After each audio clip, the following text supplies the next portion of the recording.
Mariners manager Scott Servais is entering his 5th season with the Mariners. And Scott, I know there's a lot of questions this time of year, spring training, and everybody's optimistic about it. First of all, how anxious are you to get going this season? I'm ready to roll. Get down in the sunshine down in Arizona. But going to be interesting spring training. I think all of our fans understand where we're headed with our ball club and what our roster is going to look like, and the turnover there a little bit. But you know, this is kind of step 2. I think last year was step 1 and what we were trying to do. Step 2, we're going to give a ton of young players an opportunity, and really excited about our young core of guys. I want to talk about those guys too, but I got to start with the bad news. And Jerry Dipoto, general manager of the Mariners, saying that Mitch Haniger is likely going to be out 6 to 8 weeks after some core muscle surgery, setback, but was having a tremendous offseason. What does this mean for this team? First of all, I feel bad for Mitch. Yeah. It's been a struggle for him to kind of get over the injury, that happened last year, and he was having a really good offseason. Working his tail off, full go, 100% intensity in his workouts, and really looking forward to getting back on the field again. So a little bit of a setback. Need to be patient with him. Don't want to rush him back too early. Make sure he's fully healthy, and he may miss a little bit early in the season, but eventually he'll get back on the field. Yeah, I would imagine that when it gets to be, the first couple of weeks of the season, you're not going to be any rush to push him out there and test him, huh? It really doesn't make any sense. Not where we're at as a ball club and organization. And I think when some guys try to come back too soon, they're not fully healthy, and it just doesn't play out into a good season. So Mitch will get healthy. We're really going to miss him in spring training. As we look at our team, we need a few of those veteran guys to really lead our young group, and Mitch is one of those guys we'll lean on. And Jerry has said in the past that 100% Mitch Haniger is the best player. He's the best player on this team when he's at 100%. So obviously you're going to miss him for the time being. But one thing I've always appreciated about you and Jerry is your candidness about this team going forward. Jerry says this is not going to be a 90-win team. What is your mindset? Because you're all in on this player development and getting the younger players some time. Absolutely, I'm all in. It was the right decision organizationally. At the end of the 2018 season where we were at. We had a very old roster, probably one of the older teams in the American League, knowing that we needed to transition and get younger and kind of be able to spread the resources more evenly amongst our group. So right now we got to be patient. We got to let young players develop. Fortunately for us, we have a very interesting core of young players because Jerry, our front office, our scouts have done a nice job of putting all this talent together. We're starting to see these guys have really good years last year at the minor league level. Now they're ready. A lot of them are ready to take the next step at the big leagues. Understanding it's a different league. There will be some struggles, but really like how this thing is coming together. Well, let's get right to that minor league system because it was a couple of years ago that this team the minor league system of the Mariners was ranked near last and dead last in some publications. Now they've got you in the top 10. Boy, there's a lot of talent down there, but they're super young. There really is a ton of talent, and they come from everywhere. We've got young, talented Latin players. We've taken some of our own guys coming through in the draft. We'll start to see, saw Kyle Lewis last year. Evan White's a first-rounder. Logan Gilbert's coming. And we've acquired a lot of young players in trades, and guys that have spent a year or two in our system. They understand the Mariner way, what's important to us, which is really nice from the seat that I sit in, is these kids are now coming through our system. They believe in the Mariners and what we're doing. And they're eager, they're hungry, they're coachable. Now we got to get the most out of them. Julio Rodriguez is a guy who's gotten a lot of pub in this offseason. Some have say he's past Jared Kelenic as far as the ranking as Mariners prospects, and I think as a manager you can just chuckle at it. But to have those two guys so highly ranked, boy, that's a nice luxury to have. But they're only 19 and 20 years old. They are very young. But they're very talented guys, very special players. And whether one's higher than the other, it really doesn't matter. Mm-hmm. They're both Mariners. and I can't wait to get to the point when we can put them in the lineup. They're a little ways away. But they're exceptional players, but probably even better people. Julio is just a really unique personality, kind of an infectious smile he's got, really good teammate on top of being a really good player. Kelenic, super talented, really driven, super confident young guy. He thinks he's ready to go today in the big leagues. He may need a little bit more seasoning, but excited. Those guys are part of this group going forward. But we've also got a wave that's ready to knock it on the door in the big leagues. Like we talked about Kyle Lewis, Evan White, Jake Fraley. We saw what J.P. Crawford started to do at shortstop last year. Shed Long's another guy. So we've got a lot of them. And you need a lot because, they're all not going to make it big. But this group We do like how they're wired, the makeup of the group, and really looking forward to getting to spring training and working with them. But Kyle Lewis really showed you something. Makes his major league debut, hits 6 home runs in his first 10 games, and boy, the fact that he has a lot of power is one thing, but you like the fact that he can spray it all over the field. Really does. Kyle's got special ability. The ball really jumps off his bat. We saw it here at T-Mobile in September. Got off to a great start. Again, he's got learning to do at the major league level. Now the league knows him a little bit. They may pitch him a little bit different, but Kyle is a big-time studier of the game. He wants to get better, and he's young. Like I said, he needs experience, and that's what we're going to give him. How about your starting rotation? Before we get to the vets, let's talk about Logan Gilbert. You bring him up, a former first-round pick a couple of years ago. Is he that close? Because a lot of the baseball fans and analysts I talk to, they're like, man, this guy's right there knocking at the door. He's got a chance to be, an upper rotation starter for us, and we thought that when we took him out of the draft. Last year was his first full season pitching minor league baseball. He started at low A, went to high A, to double A, and didn't have any issues at any of those levels. Got a good fastball, got a deceptive delivery. The hitters don't pick the ball up really well on him, and curveball and slider to go along with it, and a really smart kid on top of it. So again, really important spring training for him, kind of being around the big league environment all spring. He's never done that before. That's what spring training is good for in young players. But hopefully at some point this season, he's here towing the rubber at T-Mobile. Man, you went through a lot of pitchers last year. Yeah, we did. 42 pitchers last year. That was a record. Yeah. The number of players. Well, I can laugh about it now. I don't know how much you're laughing about it, but man, that had to be just an incredible test for you as a manager last year. Just 68 wins in the season, so many injuries. But looking past that, what does this team have to do most to improve in this season? Well, it's a good question. I think, our core throughout our minor league system, the big league, we're talking about controlling the zone, controlling the strike zone. It's really where the game is won, in the strikes. And whether you're on the mound, you got to control counts. At the plate, you got to control it there. So we will continue to stress that amongst our young players because there's true value in it. The other thing that we will be much better at this year is taking care of the baseball. Our defense. We made a ton of errors last year, certainly early in the season. It got better as the season went along, but we're very athletic. I think having J.P. Crawford for a whole year, keeping Kyle Seager healthy all year at third base, having Evan White at first base, those are really good defensive players, along with the athletic outfield. So the errors will get better, and because we are young, we can run. Malik Smith led the American League in stolen bases last year. He's back again, and we really want to take advantage of that part of our team. So you'll see us put pressure on the bases. The defense will get better, and we got to control the zone. Those will be the things to watch for. I think it's great that you bring up Malik Smith and the speed he had, because I think it got by a lot of people, the frustrations of the injuries and some of the team play last year. But we had to keep reminding people down the stretch that Malik Smith is leading the league in stolen bases. No, he's a gifted. He really is. He can fly. I know he had some struggles early. He was hurt in spring training, got off to a slow start, struggled defensively. But to Malik's credit, he worked his tail off. I thought he played much better defensively, in the last couple months of the season. He'll be out there in center field and kind of see the true Malik Smith. Hopefully he can settle in, that guy that can hit at the top of the lineup and kind of be the table setter. Talk about your pitching and your starting rotation. You love Marco Gonzales. Yeah. Always has high praise for him. 16 wins last year in a difficult season.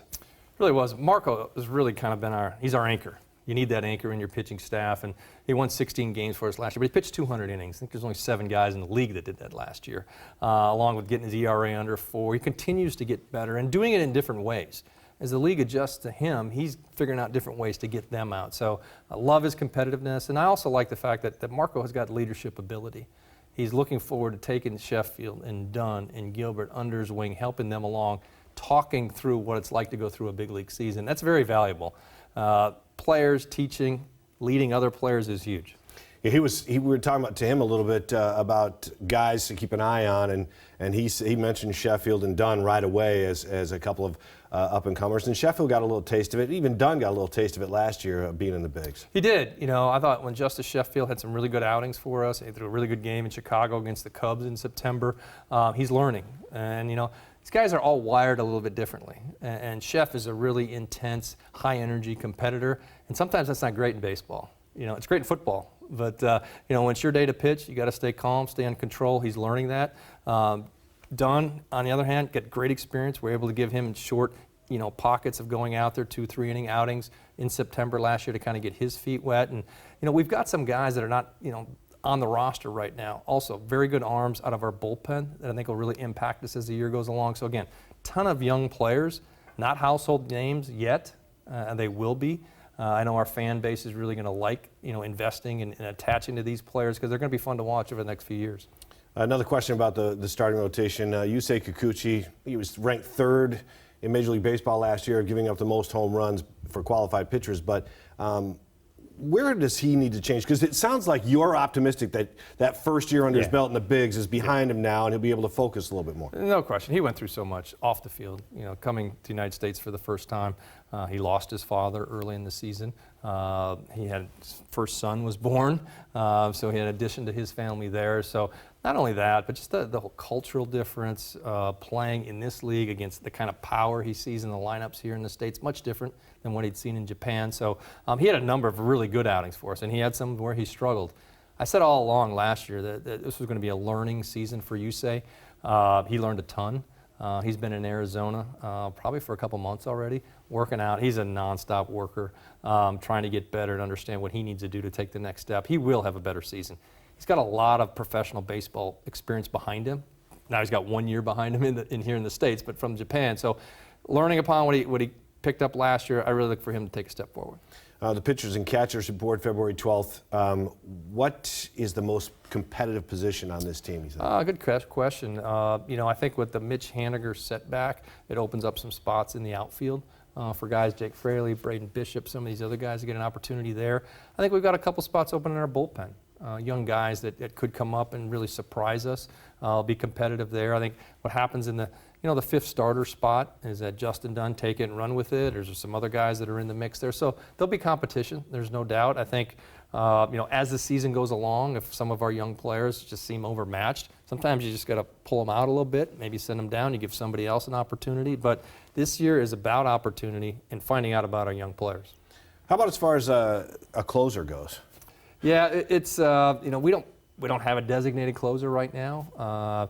I do think there's some very intriguing young arms coming out of the minor leagues. One name I'll throw out there, Sam Delaplane. Sam led all of minor league baseball last year in strikeout percentage. He's got a different slider. It's one that the spin on it's a little bit different. The hitters don't pick it up, and they certainly miss it. And when you got something that misses the bat and you got good fastball going along with it, you can have success at the end of the game. So again, not a household name yet. Our fans will get to see him here throughout spring training, and I think he'll definitely be with us at some point this season. The guys are throwing to the catcher situation. You traded Omar Narvaez to Milwaukee in the offseason, but then you've got you've got a couple of guys back there that's kind of a good 1-2 punch in Tom Murphy and Austin Nola. They each bring something different to the table, huh? They do. Murph had a great year for us. We didn't really know what we were getting. We picked him up right after the season started. It was kind of a breath of fresh air for him. Really connected with Tim Laker, our hitting coach, and Tony Arnridge, our catching guy, and really bought into what we were teaching, and he took it and ran with it. And it's a credit to him. Awesome work ethic he brings to the table, and really gained the trust of our pitchers with the work and time and effort he put in with them to develop their relationship. So I really like where Murph's at. Austin Nola played a ton at first base for us last year, but he was catching in AAA before we called him up. Really surprised us with the bat. Did not expect that out of him. I think he hit 10 home runs. And you can move Austin around the field. He can very good at first. He can play second, third in a pinch if you needed it. But he'll be behind the plate. Him and Murph will be a nice tandem for us. When you look at the rest of this team and some of the names that maybe people are familiar with, you spent some time with Daniel Vogelbach in the offseason as well. Where is he? Because he seemed to struggle quite a bit after the break. He did. Vogie learned a ton last year. What a run he had in the first half. Yeah. He's our all-star representative. And, when he came back from the all-star game, he got on a little bit of a spin. He was struggling, and he really put a lot of pressure on himself. I think he learned from it. You've got to stay positive in this game. There's so much failure involved in baseball, and he put a lot on himself to continue at that pace, which is really tough to do. Talking to him this winter, he's learned from it. Looks good. Vogie's always going to be a big guy. He's got the big power, but he'll be our primary DH, and he's looking to get back to the first half form that we saw early last year. How do you tell him? Because he's such a young guy. There's so much involved now in athletes in every sport when it comes to mental coaches and that kind of thing. It's really big. Yeah, So how do you tell a young guy? Can a young guy like that benefit from, say, a mental consultant, Absolutely. something like that? Absolutely, and we've got guys around our club that help with that and just kind of get them to understand and embrace and understand the emotions that you're going through. We're all going to have our highs, we're going to have our lows, but if you can stay neutral, you have a better chance of letting your natural ability come out on a consistent basis. And I think, looking at the people, the professional athletes that I admire, and like what Russell Wilson's able to do on a consistent basis, he doesn't get too high, doesn't get too low, and the rest of the team feeds off it. We've spent a ton of time with our young guys trying to get them to understand the importance and value of that. It is such a long season. We play 160 games. There's going to be some dips, okay? And I think the great players understand they don't lose confidence. They stay with their plan and don't get away from it. So our guys are learning. That is part of going through the process at the major league level, because these are the best in the world out here. You are going to have some rough days. And Vogie, like I said, learned a ton from last year. It's interesting you bring up Russell Wilson and his guys, Trevor Moawad, and he talks to college football programs and a lot of different teams around the country. Is there thoughts of, have you ever done that with your team, or would you bring someone in to talk to the team about, getting the right mindset maybe before the season starts? Is that even a thought process? Oh, yes. We've done those things. And okay. we did, it was kind of a neat thing we did this offseason. We brought somebody in. We ran a 2-day leadership conference. We brought in 50 players, ranging from Mitch Haniger and Marco Gonzales down to Julio Rodriguez and some of our really young Latin players. I was curious to see if you put that dynamic in the room, how it would work, and it was awesome. We brought in an outside speaker, somebody I'm very close with, and really believe in his content. And it's something that I think it was a really valuable tool for our coaching staff and our players to understand, what is culture, how are we going to drive this, give them some tools and help them lead. Not everybody's a leader, okay? But if they have them in it, if they have that in them, let's help bring it out, because we're going to need that, with the young group that we have. Yeah, you bring that up, and that's a good point. Like, I heard you talk in your press conference about the fact that there's so many young guys on this team. Who do you turn to for veteran leadership? And it probably starts at the top with you. It really does. Yeah, it does, and staying consistent, because we have a goal, okay, and we have a pretty good idea of what it's going to look like. Now, this core group of players we have, it ain't going to be an easy straight line to get to the goal. There are going to be some dips. Okay, and being able to deal with adversity or injury, or a player doesn't perform like he thinks he will. It's really important from a leadership standpoint is to stay neutral, okay, with it, and not ride the wave, the ups and downs. Players are wired, they're going to ride the ups and downs, but trying to teach them, it doesn't pay off for the long haul. And that's where the value of Kyle Seager comes in, Marco Gonzales. Mitch Haniger has been through it a little bit. Now, Tom Murphy has the leadership ability, and he's got some life years under his belt. So those guys are really valuable in our clubhouse. And giving those guys the opportunity to go out and lead and help the young players, give back to those guys. Because it'll not only help our team, but it helps them as people. Somebody along the way helped those guys when they first got to the big leagues, and that's part of what you do. It's the fraternity, you give back, and it'll be important for our veteran guys to do that. One last question about one of the veterans on your team, D. Gordon. What's the plan with D. Gordon going forward? Yeah, D is an electric personality, and certainly, when he's healthy on the field, he's played very well for us. But kind of where we're at as an organization, Shed Long played really well for us. We think Shed's natural position is probably second base, so Shed will, get a chance to win the job there at second base, or we want to see him play. And D, again, the nice thing about D. Gordon, he can run over to shortstop, he can play second base, we can put him in the outfield, and these things kind of have a way of working themselves out. Spring training, there's injuries, somebody gets nicked up, something happens along the way. So we're going to do everything we can to get D. Gordon as many at-bats as we can. I do like having him in the lineup, but we also have to keep the long-range goal and that picture in mind. So because it is about developing our young players and giving them every opportunity. Okay, we've talked a ton about the Mariners. I want to bring up some baseball issues, and I think it's smart that it seems like everybody across baseball is being real careful about what they say about the sign stealing. But can you just give us a statement about this situation and how maybe it's giving baseball another black eye? Well, I think Major League Baseball did the right thing, in making sure that the integrity of the game stays intact. So obviously things happen. I can't speak to what happened, with the Astros. I can only speak to what goes on in our clubhouse, in our dugout, in our video room, and staying on top of that. And, something that's already happened. It really does us no benefit to talk about it a whole lot. We're going to focus on going forward with our young players and really putting all of our energy into that. So people are talking a lot about baseball. There's no question about that. Unfortunately, it did put a little bit of a black eye on the game, but I think MLB did the right thing. They had to step in, they did, and now we move forward. Former catcher, 11 years in the majors. So when you're looking at, from a catcher's point of view, and they're getting into your territory there where they're stealing signals and things like that. Can it really give a batter an edge? Because some people say, oh, you may know what's coming, but then again, you may not. It may be something that you may get your signals wrong, signals crossed, so to speak. So isn't it much of an edge, do you think? Well, it certainly can be, but being a catcher my whole career, it was something I was always conscious about. Certainly when there was guys on base and the signs you're giving and stuff like that, and you have to mix them up so you don't get in a pattern doing it, and that's never going to change in the game. But yeah, it can be an advantage, Again, these are the best players in the world, the most competitive guys you're ever going to be around. Everybody wants to win. You just can't cross the line, and we're going to do the right thing here. We've always done the right thing here, and, again, my focus right now is help develop these young players and get them ready, to perform at the big league level as consistent as we can, as quick as we can. See, he did talk about it, and he gave us a little bit. He didn't do the whole political thing and totally skirt the issue. So I appreciate that, because I know it's an old or it's a worn out topic, I would imagine, with a lot of people right now in baseball. But I want to ask you one last question, and it's more of a fun question. I think it's the computerized umpires and the fact that they're going to use them in Florida spring training. Not so much to call balls and strikes, but as an experimental deal. You're not going to see those, I don't think, in Arizona down there. But what are your thoughts on bringing computers in? Well, it's funny. I actually saw a game in the Arizona Fall League in late October. I was down there seeing a few of our young players, and they had the electronic strike zone that day. And the umpire has that earpiece in, and you really can't notice. It happens that quick. He's identified whether it's a strike or ball. He does have the right, I think, to overrule it. If he disagrees with it, based on it's just a crazy pitch that hits in front of the plate and goes through the strike zone, So at the end of the day, Major League Baseball is trying to make adjustments to the game, and the game is going to evolve. It always has, it always will.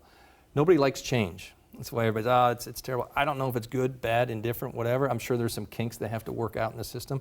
What you want to do is just try to keep the game as fair as you can for both sides. And the electronic strike zone may help that. We'll have to wait and see, how it plays out. But again, I don't think they have it all figured out just perfectly yet. They're going to test drive it a little bit in spring training. We'll see what happens. Does it intrigue you at all? It does. It does a little bit. I know it's the one thing that frustrates players.